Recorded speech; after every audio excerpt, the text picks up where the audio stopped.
100 జన్మలు ఎత్తినా ఇలాంటి శివలింగం దర్శనం దొరకదు. పరమశివుడే గర్భగుడి లోపల కూర్చున్నట్టుగా శివలింగం ఉంటుంది.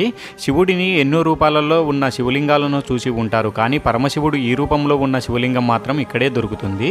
మీ జాతకం ఎంత నీచంగా ఉన్నా ఒక్కసారి గుడిలో అడుగు పెడితే నీ జాతకమే మారిపోవడం ఖాయం. గుడి లోపలికి వెళ్ళి చూస్తే గర్భగుడిలో శివుడే ప్రత్యక్షమై ఇక్కడే ఉన్నాడా అన్నట్టుగా ఉంటుంది.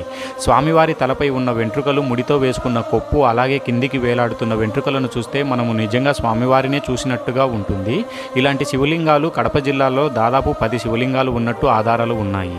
అందులో కొన్ని శివలింగాలు ధ్వంసం చేశారు, కొన్ని పూజలు అందుకుంటున్నాయి. శివలింగం వెనుక భాగంలో ఆవులు కాపరి గొడ్డలితో కొట్టిన ముద్రలు శివలింగంపై ఉన్నాయి. గొడ్డలితో ఎందుకు కొట్టాడు పూర్తి చరిత్ర గురించి ఫుల్ వీడియో చేశాను. కింద రెడ్డు మార్గు దగ్గర ఉంది చూడండి. కడప జిల్లా కమలాపురం నుంచి 2 కిలోమీటర్ల దూరంలో ఉన్న చదిపిరాల గ్రామంలో ఉంటుంది అగస్త్యేశ్వర దేవాలయం. ఇక్కడ శివలింగం దర్శనం చేసుకుంటే మీ జన్మ ధన్యమే. వీడియో అయితే ఒక లైక్ చేయండి.